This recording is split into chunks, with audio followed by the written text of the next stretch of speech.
kembali di Ikatan Cinta Kaisang dan Erina. Kita lihat di sini, inilah tempat diadakannya resepsi malam hari ini. Jika Anda mengikuti perjalanan dari siang tadi ya, dengan pagi hari kirap dan juga banyak proses yang sudah dilaksanakan di area ini, maka akan tampak sekali perbedaan yang begitu luar biasa. Kalau siang tadi memang terlihat cantik dan indah, Betul. tapi ketika malam hari semakin dramatis dan Wow. romantis rasanya. Ini nih, itu aku berasa kayak aku mau dilamar loh. Loh kok gitu? Kan kalau mau dilamar ada lilin-lilin begitu. Betul, dan kebetulan tadi kan saya kepo ya. Iya. Penasaran melihat kok ini ada lilin yang diletakkan di sekeliling area kolam. Oke. Saya hampiri. Lalu lilinnya berbicara sama kamu? Enggak Oh dong, enggak agak ya? serem ya.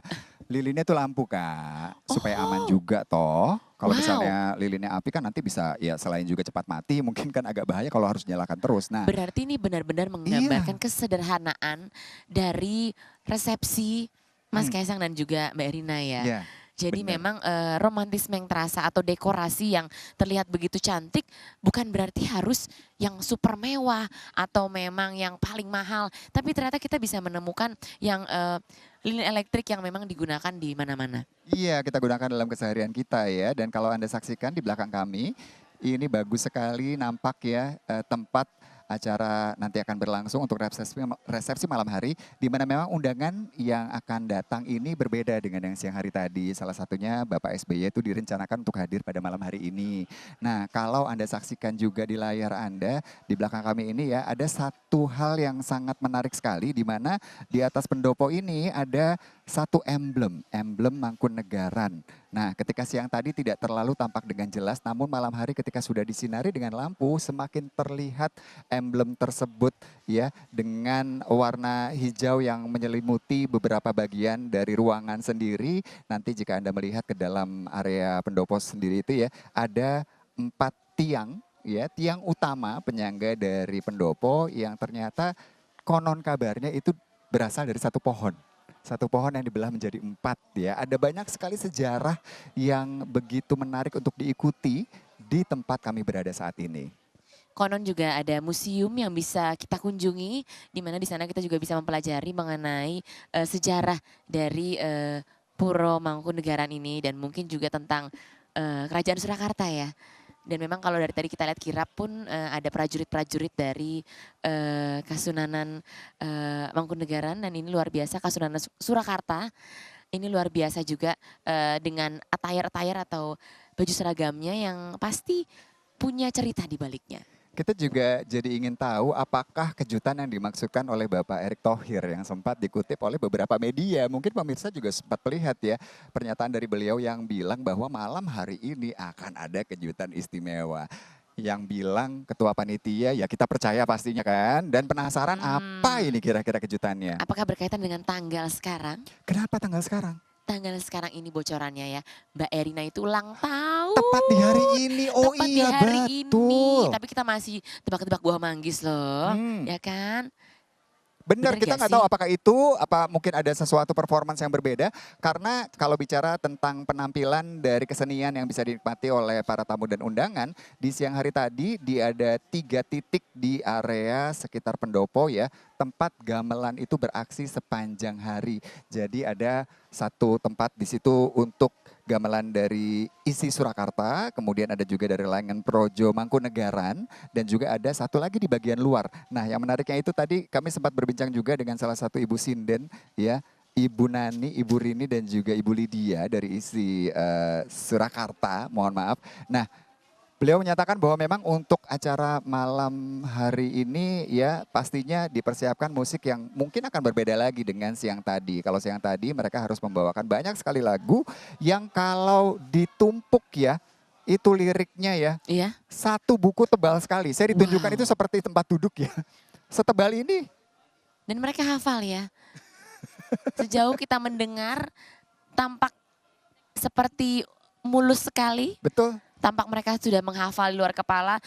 nembangnya tuh halus sekali dan yang pasti tamu yang hadir pada siang hari tadi dari pagi, siang hingga menjelang sore pasti merasakan kehikmatan selain adat tapi juga tembang-tembang yang dimainkan Nah, di acara. beberapa lagu adalah lagu lama yang kemudian digubah ulang liriknya untuk menyertakan juga nama dari kedua mempelai kita, yaitu Mas Kaisang dan juga Mbak Erina. Bicara tentang kedua mempelai, kita ingin tahu yuk kenalan lebih lanjut lagi dengan mereka berdua lebih dekat. Untuk itu langsung saja silakan Tommy Cokro dan juga Lady Marina. Mangga.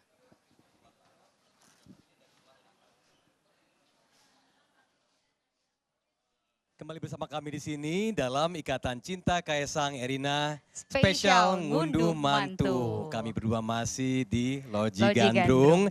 Tadi sudah kita saksikan bersama bagaimana prosesi akad nikah berlangsung hikmat, lancar dan juga ada beberapa hal yang Menarik ya, untuk menarik dibahas ya. perhatian warga. Tapi kalau yang menarik memang tidak lain tidak bukan adalah mempelai prianya, Kaisang Oh, Kaisang Pangarep ini ya. ya. Nah kalau kita ingat nih Tommy dan juga pemirsa, beberapa saat yang lalu ketika dihadirkan acara Midodareni, ini yang paling menarik adalah ketika Gibran ini menjadi seseorang pembicara selaku juru bicara keluarga. Ya. Ini menyatakan bahwa kepada pihak keluarga mempelai wanita, yakni keluarga Erina, bahwa saya titipkan adik saya yang paling apa tuh ya ibunya. Artinya bahwa di antara yang lain memang cenderung paling jenaka Kaisang ini ya. Jenaka, cuek begitu Betul. ya. Dan banyak sekali hal yang memang jenaka kita saksikan di sosial medianya dari Betul. Kaisang ya. Dan ini juga salah satunya melibatkan sang bapak, Pak Jokowi sendiri yang ada di situ. Kalau kita ingat dulu ya, ketika itu pernah diposting bahwa ketika potongan rambutnya Kaisang ini masih model yang kiri kanannya tuh tipis, Pak Jokowi kemudian berkomentar, ini model rambut apa kamu sebetulnya katanya. Itu nggak ya. bagus, bagusan saya ada Betul. rambutnya di samping. Kalau zaman dulu sebutannya skinhead. Skinhead ya. Kalau sekarang Apa tuh ya sebutannya Tom? cepmek gitu ya. Cepmek ya, yang ya kamu suka ramai di tanya itu kan. yang ramai di sosial media ya. Iya. Tapi tidak hanya itu loh, Tommy dan juga pemirsa, kalau kita ingat tidak hanya dekat dengan sang ayah, Kaisang ini juga dekat dengan ponakan-ponakannya. Terbukti bahwa beberapa waktu yang lalu ketika sang kakak yakni Kahiyang Ayu membocorkan rencana pernikahannya, ini ada fotonya yakni Kahiyang, kemudian putra-putrinya Kahiyang dan juga Kaisang dan juga Erina. Captionnya adalah one step closer atau selangkah lebih dekat. ya. Yang artinya memang mereka tengah menyusun langkah untuk menuju ke pernikahan yang alhamdulillah hari ini semua rangkaiannya sudah berhasil dilalui. Berlangsung lancar dan merupakan momentum paling penting karena ini adalah rangkaian pernikahan putra-putri Bapak Jokowi dan Ibu Iriana yang terakhir ya. Betul sekali. Dan mendoakan agar semuanya bisa menjadi pasangan yang sejahtera, ya, langgeng, dan rukun, dan juga melanjutkan legacy atau warisan dari keluarganya. Dan juga melanjutkan entrepreneurship-nya ya, sebagai Betul. seorang pebisnis, sama seperti kakaknya juga, keduanya sangat fokus melakukan atau mengaktifkan bisnisnya. Nah tentu kita akan saksikan rangkaian atau step-stepnya sosok seorang Kaisang. Kaisang Pangarep.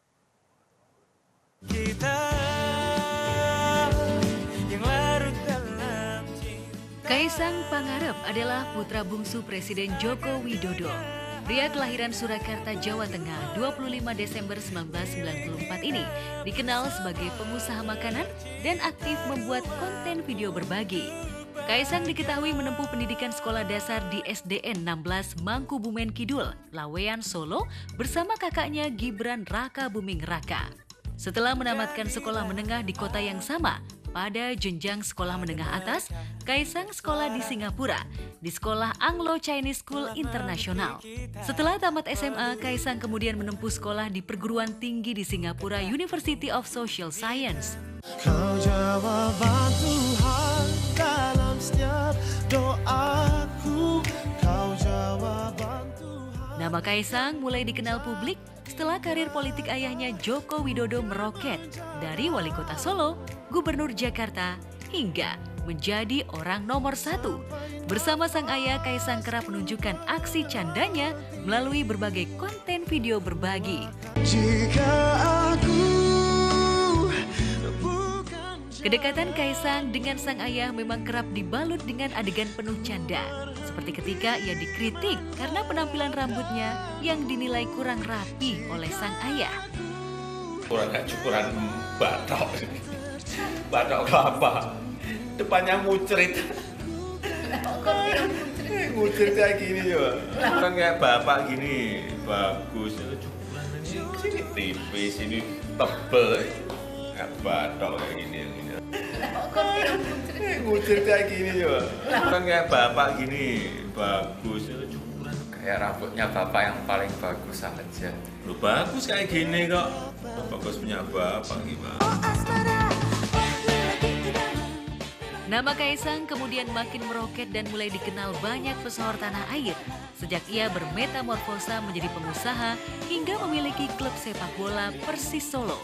Penampilan dan gaya Kaisang memang berbeda dari sang kakak Gibran Rakabuming yang kini tengah mengikuti terah sang ayah sebagai wali kota Solo. Sementara Kaisang tampaknya masih asyik bersama usaha pisang, martabak, serta sederet usaha lain yang kini tengah ditukanginya. Lantas benarkah setelah resmi menyandang status suami Erina Gudono, perangah dan pribadi Kaisang akan berubah? Atau masih tetap akan tampil pecicilan sesuai karakternya semasa masih lajang? Ayo, tau nggak? Ayo. Harus bisa tebak ini. Oke.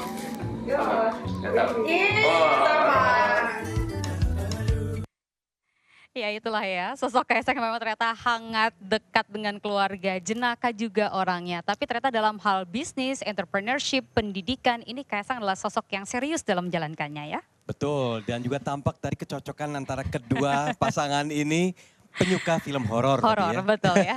Dan apalagi ini merupakan sebuah impian ya dari keduanya untuk bisa melangsungkan rangkaian acara ini sampai akhirnya bisa lancar di hari ini dan nanti akan berlanjut ke acara resepsi tentunya ya. Betul. Nah dari Loji Gandrung ini kita melihat betul bagaimana rangkaian dari sisi ngunduh mantunya ini ternyata sangat detail sekali dan Kaisang di situ tampak antusias dan juga menikmati seluruh prosesnya. Bahkan jenakanya nggak hilang ya Tommy ya, karena beberapa kali tadi memamerkan cincinnya ke arah wartawan, ke arah juru foto bahwa ini udah sah nih sebagai suami nih. Dan sarangionya juga dipamerkan tadi di kamera sana. Posenya tetap begini ya di depan awak media. Nah Tommy dan juga pemirsa kalau kita ingat memang rangkaian hari ini berlangsung dengan lancar dan juga khidmat ya. Seluruhnya berlangsung dengan lancar tanpa ada halangan. Mulai dari prosesi ngunduh mantu, kemudian kirap sampai akhirnya resepsi yang saat ini berlangsung di Puro Mangkunegaran.